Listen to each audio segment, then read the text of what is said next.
काय गैरसोय होते भाजी विक्रेत्यांना, काय त्रास आहे? त्रास म्हणजे नीट जागाच नाही. पहिली जागा ह्याच्या पाठीमाग एक 7-8-10 वर्षापूर्वी इथे ते शिंगण मार्केटला होती. तिथं अगदी व्यवस्थित माल घेता येत होता, देता येत होता. मार्केट चांगलं चाललं होतं आणि शेतकऱ्यांना 4 पैसे 4 रुपये मिळत होते. आणि दुसरी गोष्ट म्हणजे जे आपले ग्राहकांना नाही ताजा भाजीपाला भेटत होता. आता तसे राहिलेलं नाही. आणि थोडक्यात सांगायचं म्हणजे कोण कुठेही बसल्यामुळं आता हे गैरसोयीमुळं मालाचा म्हणजे मालाची योग्य किंमत शेतकऱ्याला मिळत नाही. नगरपालिकेने सोय करायला हवी का? अगदी बरोबर. नगरपालिका कुणीतरी पण लक्ष घालायला हवं. गिराईक होत नाही. आम्हाला शक्यतो करून इथं तरी देणार तर हायर रेग्युलरला तर बसू, असं आमचं मत आहे.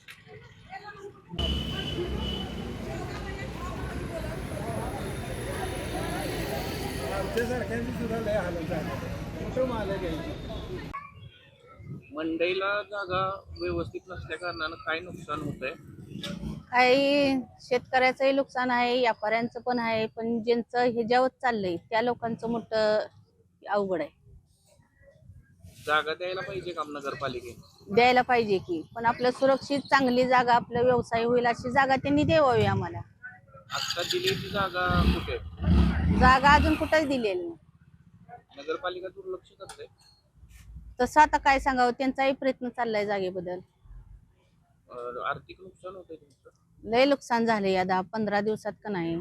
शेतकऱ्याचं पण, व्यापाऱ्यांचं पण, आणि खाऊ गिरायकांना पण अडचण येते ना.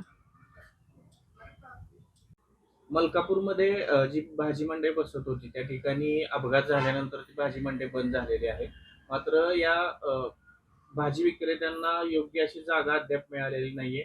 आणि जर त्या ठिकाणी पुन्हा भाजी मंडई सुरू झाली तर मागे झालेला जो अपघात आहे तशी अपघात होण्याची शक्यता आहे. काय यावरती मत आहे? खरं तर नगरपालिकेनं एका सुव्यवस्थित सुनियोजित जागेच्या ठिकाणी मंडईचं आरक्षण करून त्या ठिकाणी सर्व मंडई शिफ्ट करणं अपेक्षित होतं.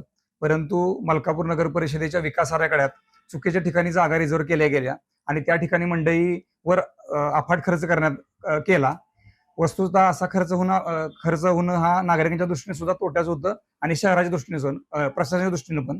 तर नगरपालिकेनं एका चांगल्या ठिकाणी जी सर्वांना सोयीची आहे, शेतकऱ्यांना सुद्धा, व्यापाऱ्यांना सुद्धा आणि खरेदी करणाऱ्या जनतेसाठी सुद्धा अशी एखादी सुटेबल जागा रिझर्व्ह करणं आणि तिथं मंडई डेव्हलप करणं अपेक्षित आहे. जे अपघात झालेला आहे त्यावरती काय मत आहे? प्रत्येक ठिकाणी वेगवेगळ्या म्हणजे प्रशासनाच्या प्रत्येक ठिकाणच्या वेगवेगळ्या म्हणजे नगरसेवक आणि नगर परिषदेत पोलीस प्रशासनाच्या वेगवेगळ्या माध्यमातून अनेकदा हा विषय चर्चेला गेला. अनेकदा त्या मंडई संदर्भात तक्रारी झाल्या. परंतु नगरपालिका प्रशासन विशेष करून तिथं कुठलीही एखादी भूमिका घेण्याची तसदी घेतली नसल्यामुळे हा अपघात झालेला आहे. मलकापूर नगरपालिकेच्या हद्दीमध्ये याच रस्त्यावरती मंडई बसत होती आणि एका अपघातामध्ये याच मंडईमध्ये भाजी विक्रेता करणाऱ्या महिलेचा दुर्दैवी अंत झाला आणि 4 ते 5 भाजी विक्रेते जखमी झाले. आता भाजी विक्रेत्यांना बसण्यासाठी जागा नाहीये आणि या रस्त्यावरती भरत असलेली मंडई बंद आहे. त्यामुळे ग्राहकांचा सुद्धा नुकसान होतंय आणि भाजी विक्रेत्यांचा सुद्धा उदरनिर्वाहाचा प्रश्न निर्माण झालाय. मलकापूर नगरपालिका या भाजी विक्रेत्यांचा प्रश्न कधी सोडवणार हाच प्रश्न या निमित्ताने उपस्थित करावा लागेल. अभय कुमार देशमुख, लोकशाही मराठी, कराड.